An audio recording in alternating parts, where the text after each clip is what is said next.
Hello and welcome. So, in our last class we have discussed effective engineering constants for a laminate, namely the effective Young's modulus in extension, effective Young's modulus in flexure, then I mean both in x and y direction, then the effective shear modulus, effective Poisson's ratio.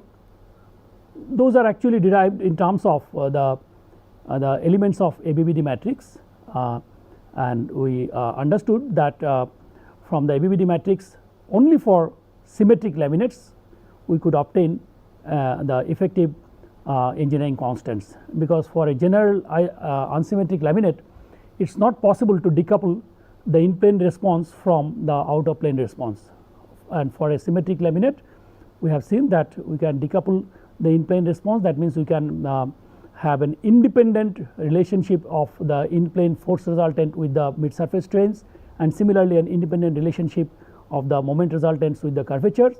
But for a unsymmetric laminate the in plane response and the curvatures are coupled. Okay. Even in plane response could lead to curvature and the moment resultants could lead to in plane strains, therefore it is not possible. So, for a symmetric laminate we could obtain the effective engineering constants, and those are useful to have a first hand idea about the stiffness of a laminate, how stiff it in extension, or its shear stiffness or its bending stiffness. Today we will discuss hygrothermal stresses in laminates.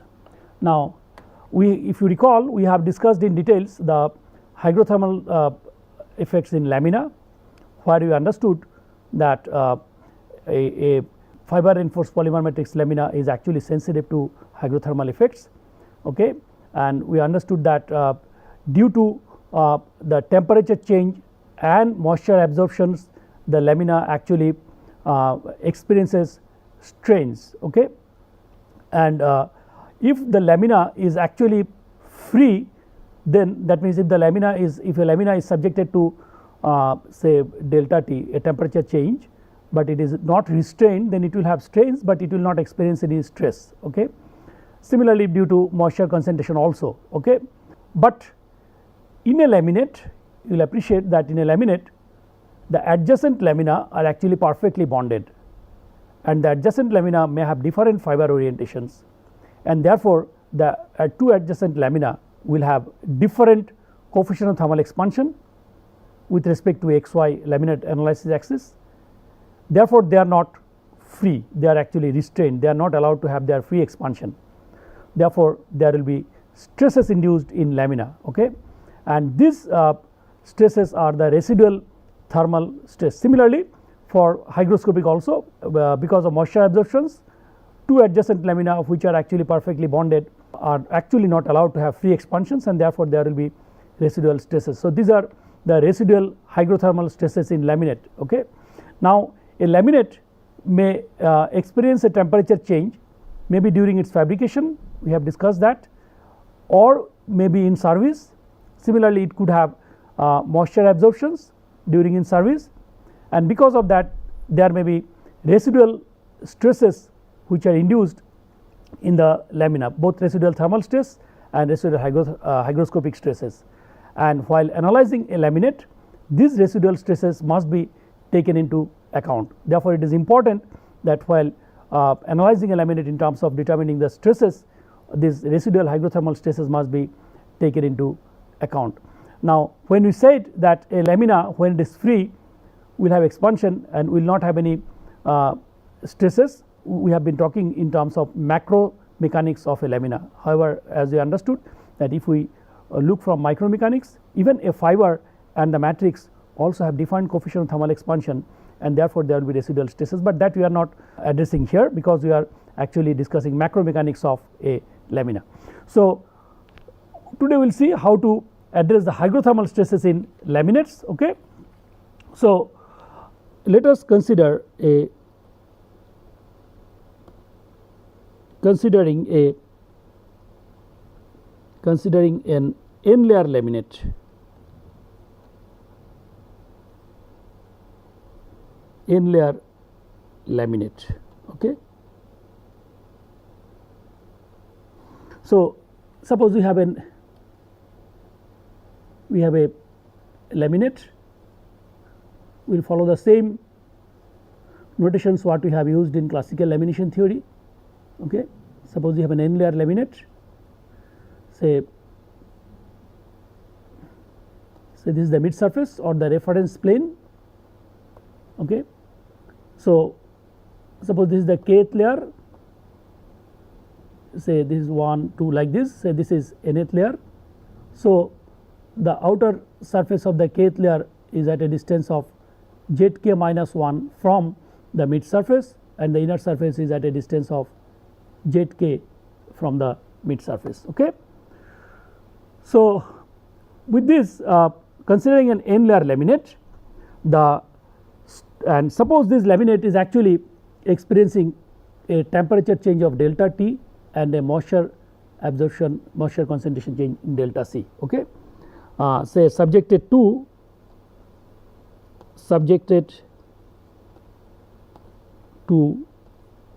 temperature change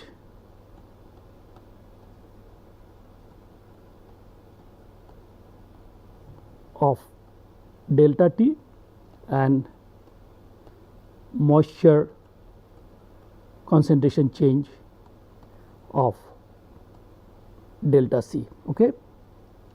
Now, in general this delta T and delta C will be actually function of time and location. Okay. When a laminate is actually subjected to temperature change, before it actually reaches the steady state, so the temperature as well as moisture concentration will be function of time and location. However, in this lecture we will only consider that these are in steady state, therefore, they are not function of time and location. Once it reaches the steady state, therefore uniform delta T and uniform delta C. Okay. So, the considering an n layer laminate, the strain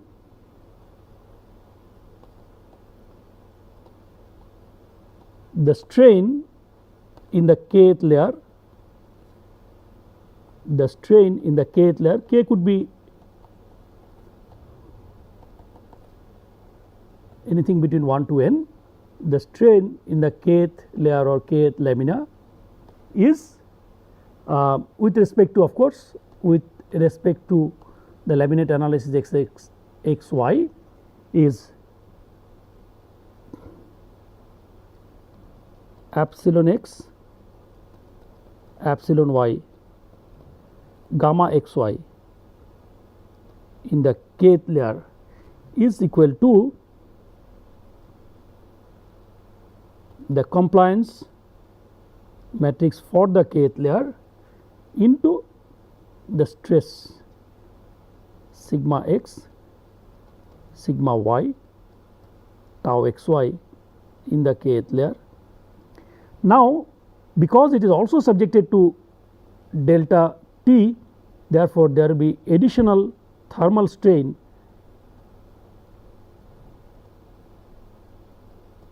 alpha into delta T.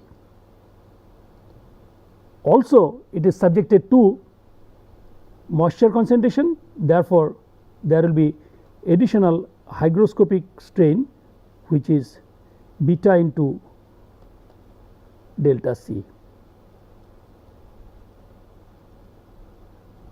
Alpha x, alpha y, alpha x y, beta x, beta y, beta x y are the coefficients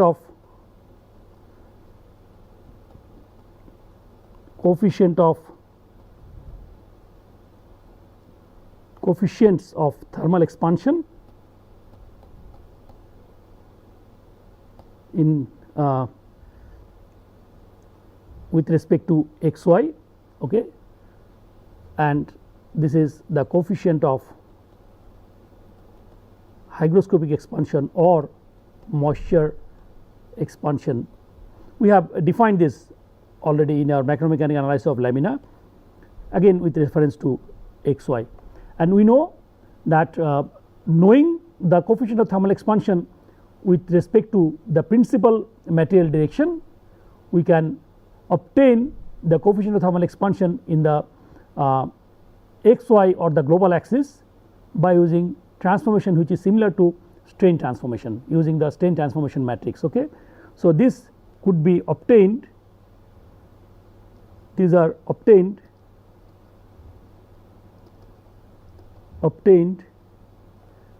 from, just to recollect and beta 1 using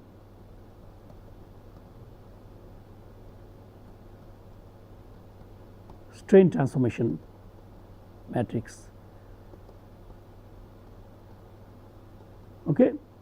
These are coefficient of thermal expansion in principal material axis, coefficient of moisture expansion in principal material axis. Okay. So, now we can write the stresses in the kth layer in terms of the strains in the kth layer in terms of the stresses and the thermal strain and hygroscopic strain. Okay. This could now be written as, therefore, this 1 could be written as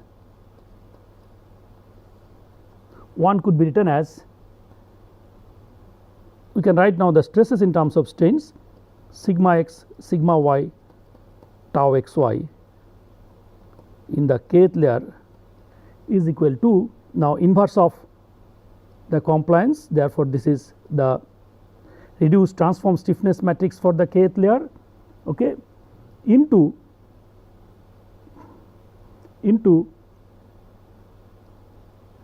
epsilon x, epsilon y, gamma xy k minus delta t alpha x, alpha y, alpha xy for the kth layer minus delta c beta x, beta y, beta xy for the kth layer. So, just taking the stress on the other side and taking inverse of the compliance matrix, we can write the stresses in terms of the strains. Okay. So, now writing the writing the strains in the kth layer in terms of the mid surface strains and curvatures. We know that in classical lamination theory we understood that the strain in the kth layer is a mid surface strain plus z, which is the distance of the kth layer from the reference surface multiplied by the curvature. So, using this we can write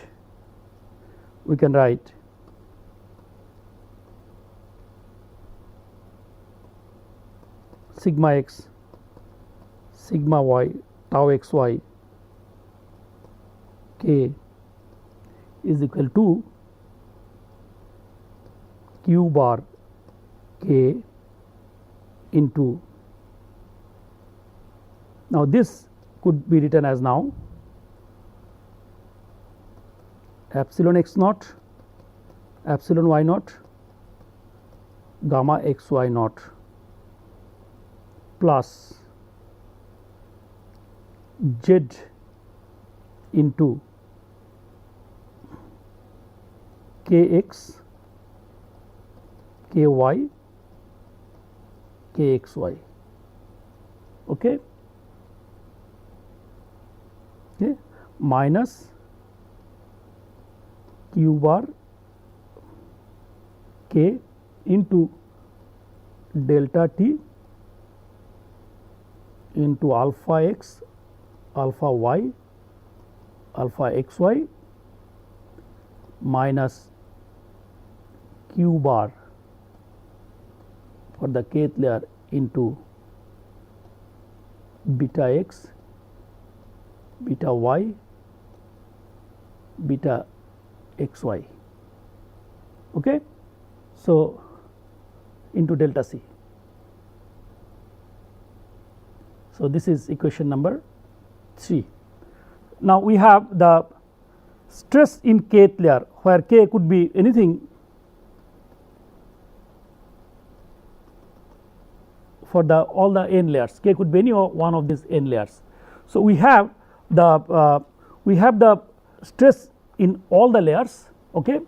Therefore if you remember what we have done in the case of the classical lamination theory, because the stresses are different in different layers, it was not possible to actually characterize the stresses and strains, and therefore the stresses in the layers are actually represented by equivalent force resultant, okay. Therefore the equivalent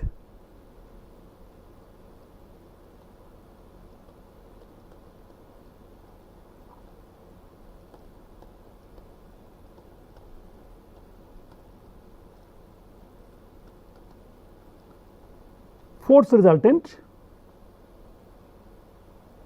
is Nx, Ny, Nxy is actually sum of all the stresses, that means integrating from minus h by 2 to plus h by 2 sigma x, sigma y, tau xy dz, okay. Now this is the laminate, so this is the mid surface, this h is the thickness of the laminate, which is okay. Now this continuous integration could be written as the sum over all the layers, okay. So this is k going from 1 to n, okay. We integrate within a layer zk minus 1 to zk. So this is sigma x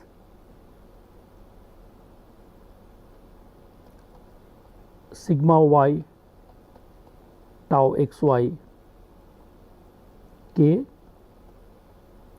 dz. That means because the stresses are discontinuous, I mean it is different in different layers and it is discontinuous at the interface. Therefore what we do is this continuous integration is actually replaced. We have done that these things in the classical lamination theory also. We integrate over the thickness of each lamina where the stress variation is continuous, and sum that over the all the layers, okay. So now this could be written as k going from 1 to n. Now the stress in the kth layer is now written in terms of the strains. So q bar for the kth layer into epsilon x, epsilon y, gamma xy for the kth layer, okay. Sorry, this is integration zk minus 1 to zk dz, okay. So this is equation number 4, okay. Then using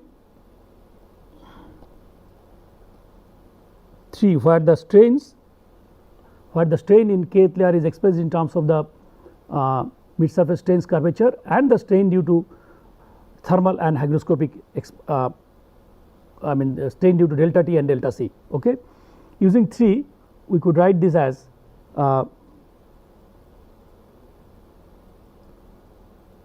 Nx, Ny,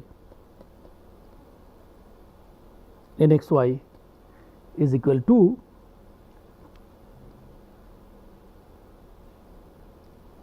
sum over k going from 1 to n, okay, integration of zk minus 1 to zk, q bar k,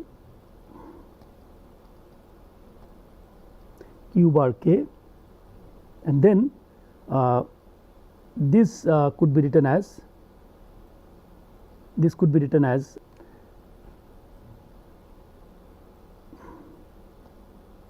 epsilon x naught, epsilon y naught, gamma x y naught, okay, plus z kx, ky, kxy, okay, and minus, if you look at equation number 3, so minus q bar minus this delta t and delta c terms, okay. So minus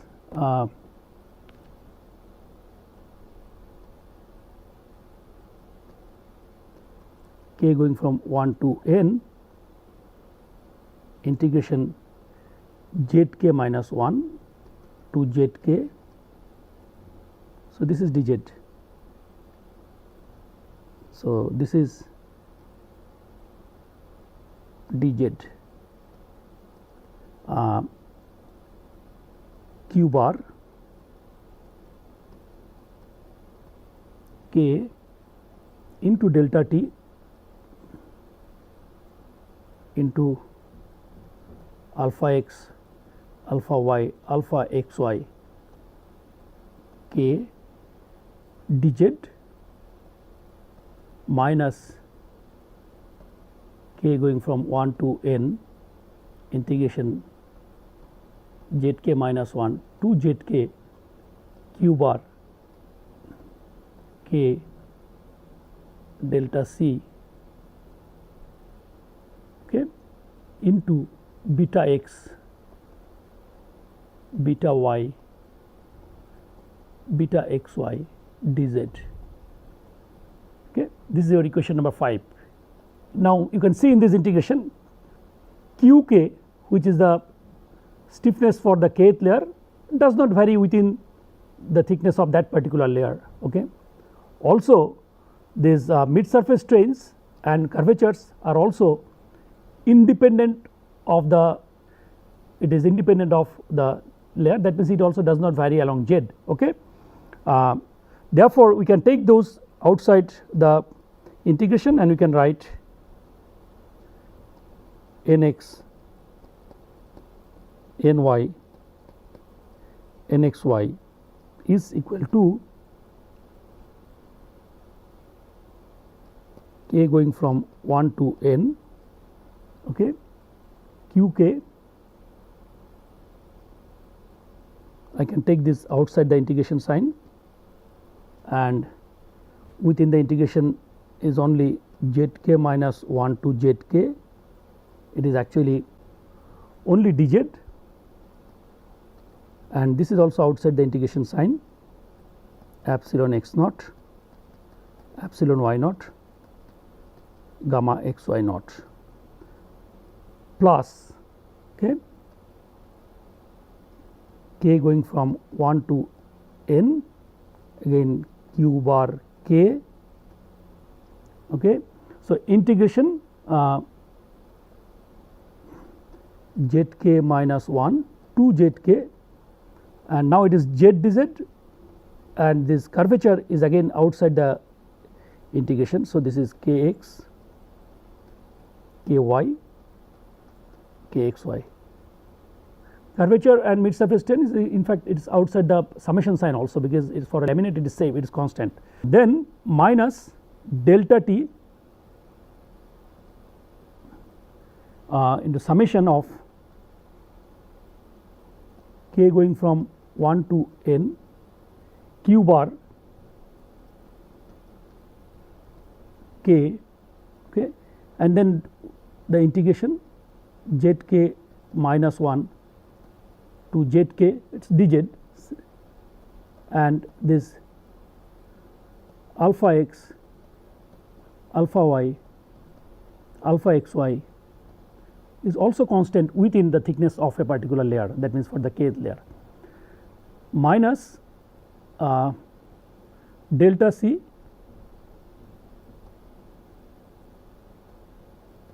summation over 1 to n q bar k, then z k minus 1 to z k dz, and this beta x, beta y, beta x y is constant for a particular lamina. Okay. So, this is equation number 6. Okay. Now, recall what is, just recall what is this term. In CLT, in classical lamination theory, recall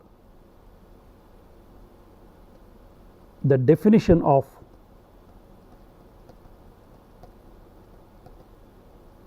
definitions of A matrix and B matrix.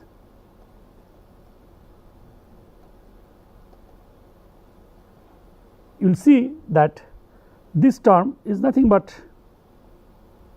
the A matrix, and this term is the B matrix. You can do that because A was sum over k, sum k going from 1 to n, q bar z k minus 1. This is what we get here. So, this is actually A matrix and this is actually B matrix, and we can write recalling the definition. I am not writing the expressions for A and B, which we have done number of times in our classical lamination theory. Therefore, we can write this as nx ny nxy is equal to A into epsilon naught x, A into epsilon naught x naught, epsilon y naught, gamma x y naught, plus B into kx ky kxy minus, let us write it like this, nxt nyt nxyt minus nxh nyh nxyh. This is equation number 7. Okay. Now, what we have seen here is that this nx, ny, nxy is related to the mid surface strains and curvatures exactly like classical lamination theory. That means nx, ny, nxy is equal to A into epsilon, the mid surface strains plus B into curvature. Okay. But there in that while discussing classical lamination theory, we have not considered delta T and delta C. Therefore, in this case we have considered the additional strains because of delta T and delta C, and therefore these two terms are actually, these are the additional terms which are actually added. So, this term is written as nxt, nyt, nxyt, and this term is written as nxh, nyh and nxyh. Basically, this is the equivalent thermal load and this is the equivalent hygroscopic load. Okay. Therefore, here we can write that where in this expression 7 where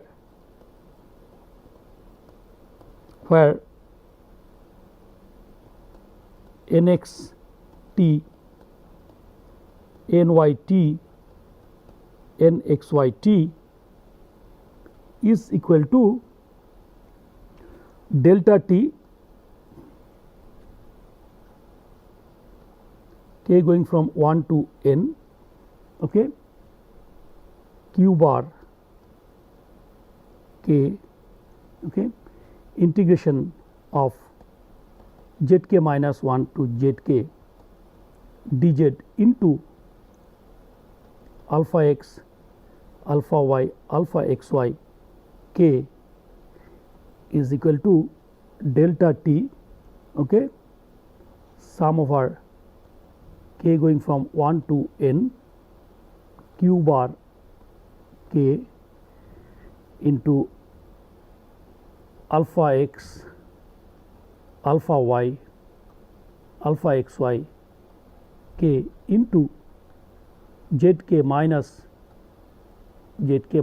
1 is the equivalent thermal load, equivalent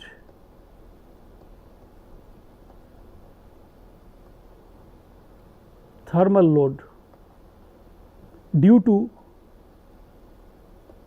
delta T. If you have a close look into what this term is, just see delta T into alpha is nothing but the thermal strain, okay, multiplied by Q is nothing but the corresponding stress in a particular layer, and multiplied by thickness is the thermal force per unit length and summed over all the layers. Therefore, this is the equivalent thermal load due to delta T, and this is also per unit length, okay, like in classical lamination theory, okay.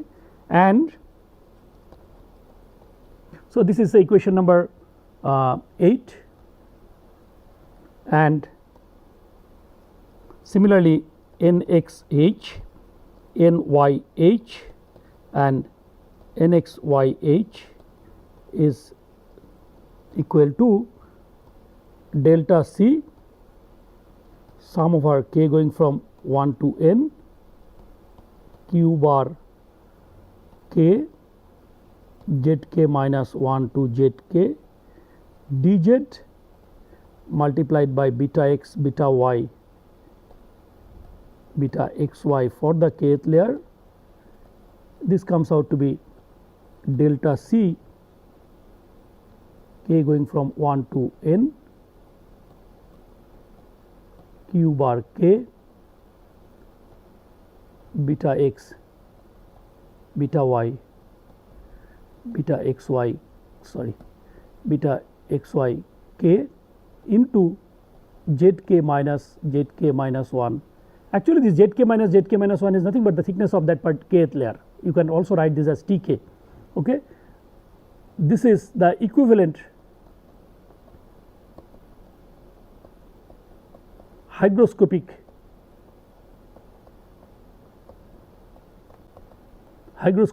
load due to the change in moisture concentration delta C. This is also per unit length. Analogous to that, you can also explain this. Delta C into beta is nothing but the strain multiplied by Q is the stress, into thickness is the force per unit length, summed over all the layers is the equivalent force per unit length, which is the equivalent load due to delta C, okay. So this is the equation 9, okay. Therefore, the equation 7 could be written as now, therefore 7 could be written as, if you look back, what was 7? Equation 7 was, so this is equation 7, A into epsilon naught, B into K plus thermal load, equivalent hygroscopic load, okay. So we can take this on the left side and we can write equation 7, we can rewrite this equation 7 as nx plus nxt plus nxh, similarly ny plus ny thermal plus ny hygroscopic, nxy plus nxy thermal plus nxy hygroscopic is equal to A into epsilon x naught, epsilon y naught, gamma x y naught plus B into kx, ky kxy. So this is our equation number 10. Okay. Now we can, let us write it just for the sake of completeness, let us actually expand A also, nx plus nxt plus nxh ny plus nyt plus nyh nxy plus nxyt plus nxyh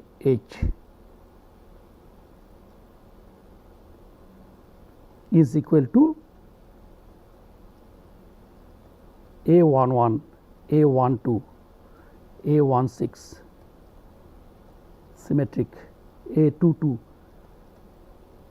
A26, A66 into epsilon x naught, epsilon y naught, gamma x y naught plus B11, B12, B16. Again this is also symmetric. We already have the definitions of A and B matrix. B66 into kx, ky, kxy. Okay. Therefore, we have the relationship in the form of like what we have got in the case of classical lamination theory, n is equal to A epsilon naught plus B k. Okay. Therefore, the in-plane mid surface in-plane strains and the curvatures are related to the force resultant n by means of A and B matrix. So, if you put delta C is equal to 0, there is no moisture concentration change, there is no thermal gradient, then we get the same as what we get in CLT. Okay. Then nxt thermal load goes to 0, hygroscopic goes to 0, and we get what we get what we obtain for in the case of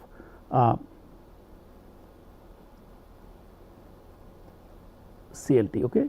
A epsilon naught plus B k. Okay. What we have actually obtained in classical lamination theory without considering delta T and delta C. Now similarly, we can also, because of the stresses in each layer, we can also have equivalent moment resultant. Same procedure what we have done for classical lamination theory. Therefore, equivalent moment resultant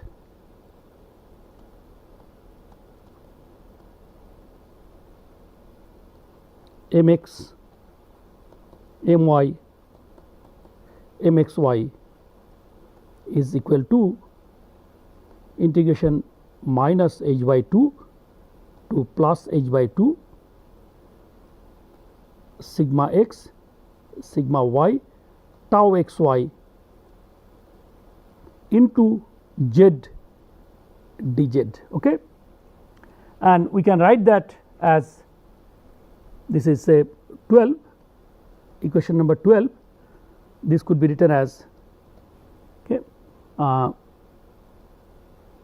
minus h by 2 to plus h by 2, okay,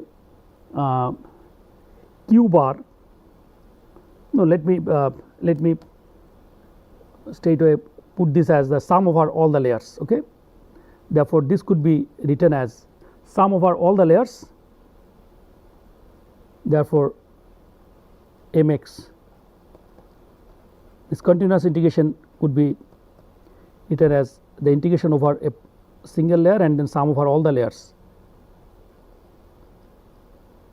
k going from 1 to n, integration zk minus 1 to zk sigma x sigma y tau xy for the kth layer z dz. Okay. So, this is say equation number 13, and this could be now written as mx my analogous to what we have done in the case of force resultant, same thing. So, now we replace this stress in the kth layer in terms of mid surface strains and curvatures, okay, and using that equation number 3.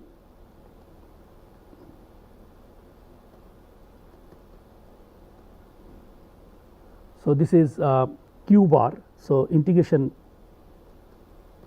zk minus 1 to zk. So, this is now q bar k, okay, into q bar k into epsilon x naught, epsilon y naught, gamma x y naught plus z kx ky kxy minus delta t into alpha x alpha y alpha xy k minus delta c into beta x beta y beta xy k whole thing integration z dz. This is equation number 14. Okay. This could now be, let us break this. Okay. Therefore, 14 could be written as, let us break the individual term mx my mxy is equal to sum over k going from 1 to n. This q bar could be taken outside the integration, we have discussed it earlier also. Why? So, because it does not depend upon within the layer, it is same, it is constant. Therefore, this is zk minus 1 to zk, okay, and this integration is z dz, and this is also constant for the laminate mid surface strains, okay, plus the second term is k going from 1 to n q bar k, integration is now this zk minus 1 to zk. Now, this is z into z. So, z square dz, z square dz, and these curvatures are independent of z. So, this is taken outside minus k going from 1 to n. So, this delta t could be, because we are considering steady state, this is same in all the layers. So, delta t is taken outside, and this is q bar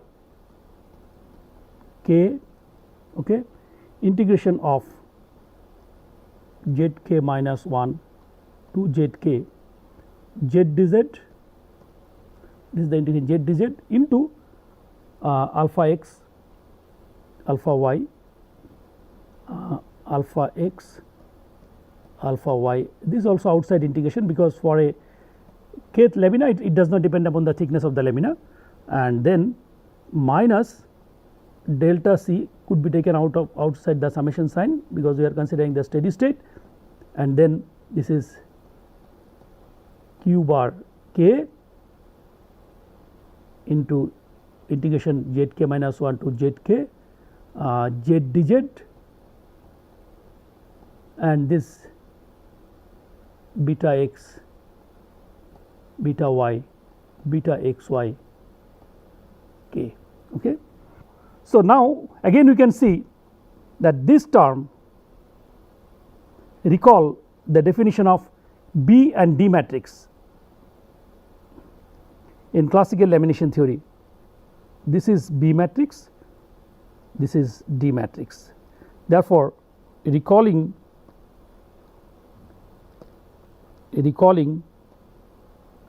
the definitions of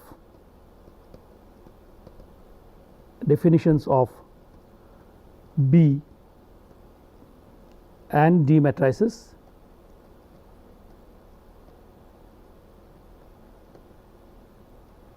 we can write 14 could be written as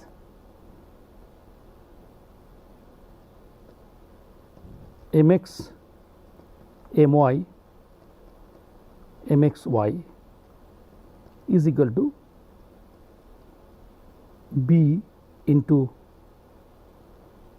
epsilon x naught, epsilon y naught, gamma x y naught plus D into kx ky kxy minus mx t my t mxy t minus mx h my h mxy h.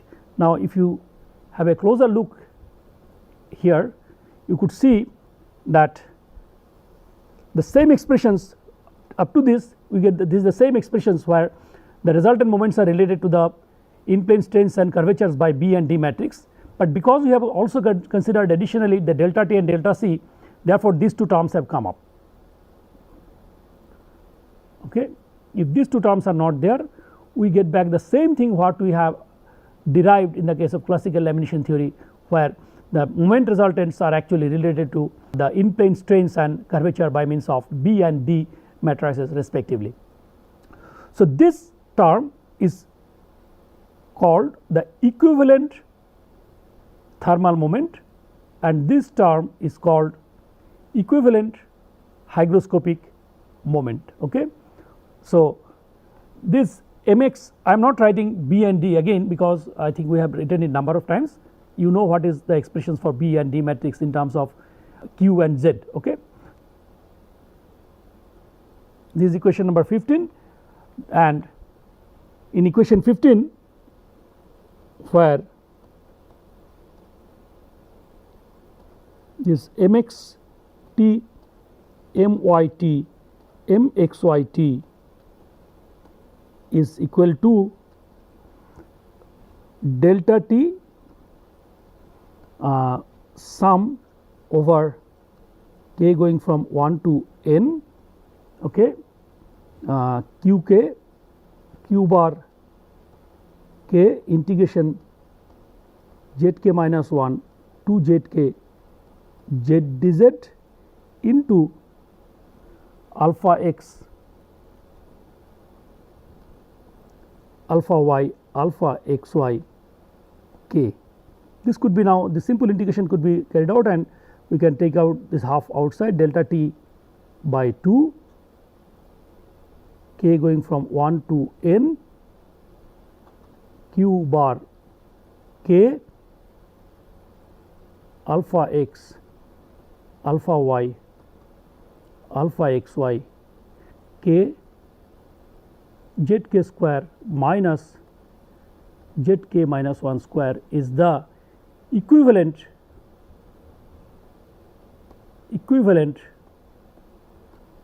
thermal moment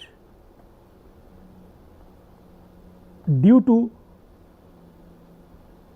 delta T. You can clearly see this alpha x into delta T is nothing but the strain multiplied by Q is the stress into Z dz is nothing but the force into Z is the moment per unit length. Okay. Therefore, this is also equivalent moment per unit length, and similarly mx my mxy h is delta C sum over k going from 1 to n q bar k zk minus 1 to zk z dz into beta x, beta y, beta xy k. If we perform the integration, this is delta C by 2 sum over k going from 1 to n q bar k beta x, beta y, beta xy k into zk square minus zk minus 1 square. This is the equivalent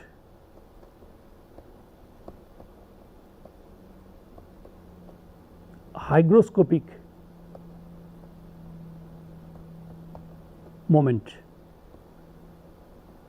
due to delta C. This is also per unit length. You can clearly see the unit. Okay. So, this is equation number 16 and this is equation number 17. Equation 15 could be now written as, therefore, equation 15 could now be written as mx plus mxt plus mxh my plus myt plus myh mxy plus mxyt plus mxyh is equal to B11, B12, B16 symmetric matrix. Therefore, we are writing only the upper triangle B26, B66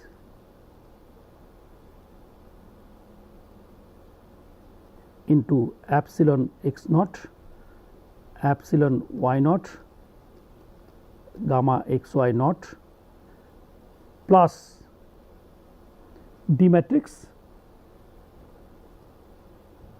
D11, D12, D16, D22, D26, D66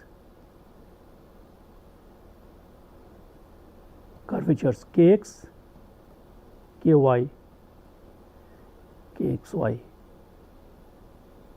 This is equation number 18. Okay. So, in short, so this is exactly in the form of that the resultant moments or the moment resultants are actually related to the in plane mid surface strains and the curvatures by means of B and D matrix.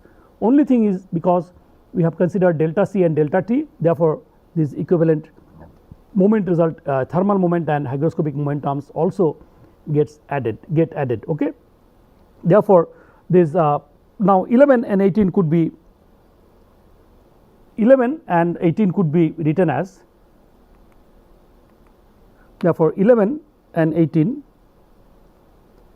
could now be written as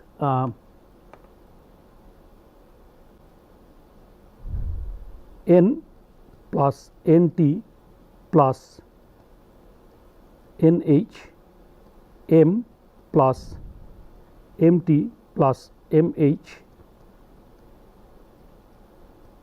is equal to A, B, B, D into epsilon naught and K. This is equation number 19. Okay. Or we can write this as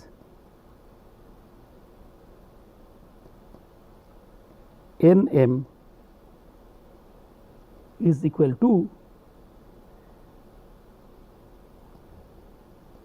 A, B, B, D into epsilon naught K minus N M thermal minus N M hygroscopic. So, this equation 20 actually establishes the relationship between the resultant force resultant and moment resultant with mid surface strains and curvature, considering the temperature change delta T and moisture absorption delta C. If delta C and delta T are not there, then these two terms will vanish and we get back what we established as the laminate characteristics equation in classical lamination theory. Okay. So, now let us see that once we, because our objective in this session was to actually derive the hygrothermal stresses, to calculate the hygrothermal stresses in laminate, and let us see how we actually calculate the hygrothermal stresses using these equations. Okay. So, again considering a n layer laminate, considering an n layer laminate. So, determination of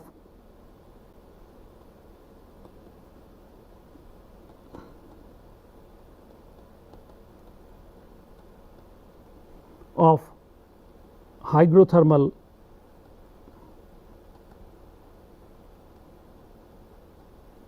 residual stresses.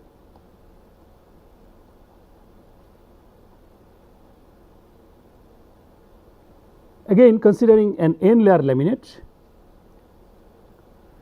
we have so from 20 we could write that epsilon naught, that the mid surface strains and curvatures could be written in terms of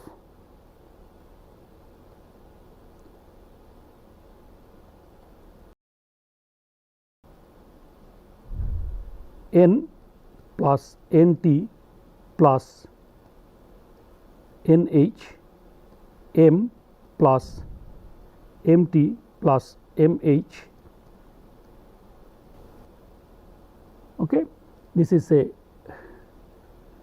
now for an laminate, suppose you have an n layer laminate, suppose you have an n layer laminate and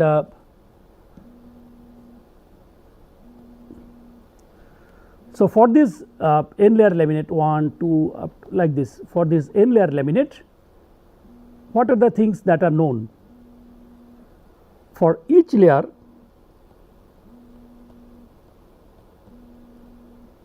for each lamina,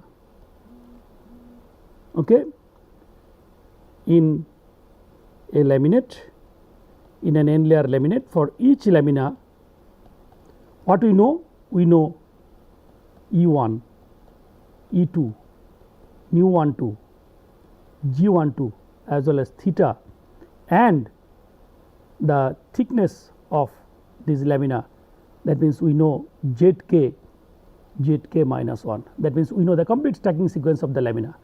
As soon as we know this, therefore, we know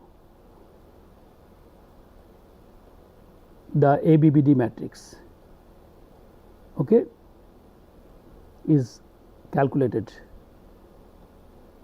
for the lamina. Okay.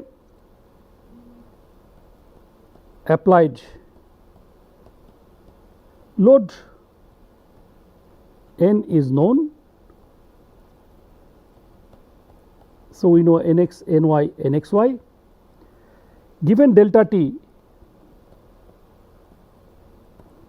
and delta C, we could find out, we could compute equivalent thermal load and equivalent hygroscopic load could be computed using this formula. I have missed here. We know alpha 1, we know alpha 2, we know beta 1, we know beta 2 for each lamina. Okay. Therefore, in this we know completely this side, we also know this. Therefore, from here we can find out, therefore, epsilon naught, that means the mid surface strains and curvature could be computed using 21. Okay. So, we could calculate the mid surface strains and curvatures. Okay. Once we calculate the mid surface strains and curvatures, we can now compute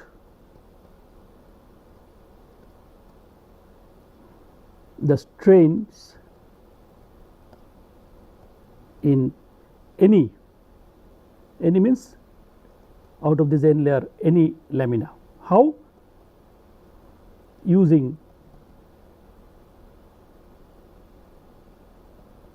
epsilon x, epsilon y, gamma xy for the kth lamina is nothing but epsilon x naught, epsilon y naught, gamma x y naught plus z into kx, ky, kxy, where z is the distance of the kth lamina from the mid surface, and this is known, this is known. Okay. So, we can find out this. So, now because we know the strains in the kth lamina, now given the coefficient of thermal expansions and coefficient of moisture expansion values of the kth layer, for kth layer, for the kth lamina, alpha x, alpha y, alpha xy and beta x, beta y, beta xy could be computed from alpha 1, alpha 2, 0, beta 1, beta 2, 0 and theta k. We have discussed these things in details, how to find out the coefficient of thermal expansion with respect to xy, knowing the coefficient of thermal expansions in the principal material axis. The same is true for coefficient of moisture expansion also. Okay. So, now once we know this, therefore, we can find out the free thermal strains, free thermal strains of the kth layer.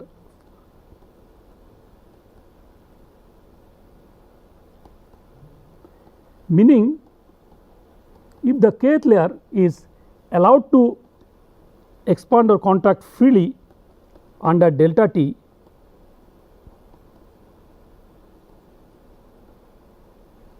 okay, how much strain it will have? It will have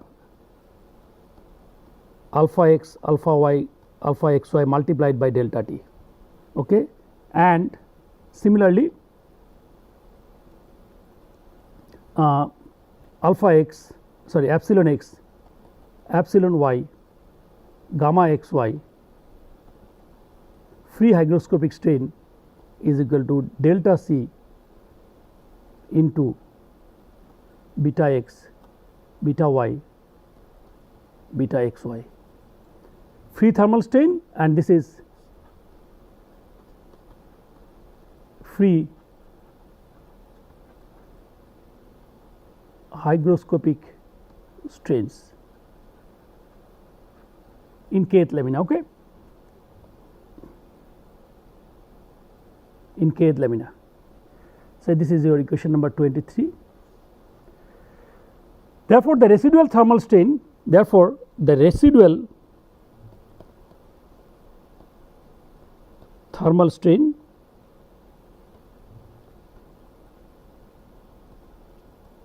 in kth lamina, okay, we denote it by epsilon x, epsilon y, gamma xy, R stands for residual. That means how much strain is actually restrained. Okay, a free expansion is not allowed. The actual strain in the kth layer is given by this, but had there been free expansion, the strain would have been this free thermal strain. So, the difference between this is nothing but the residual thermal strain. Okay. Similarly, the residual hygroscopic strain could also be calculated. Okay. Therefore, the residual thermal stress in kth lamina or kth layer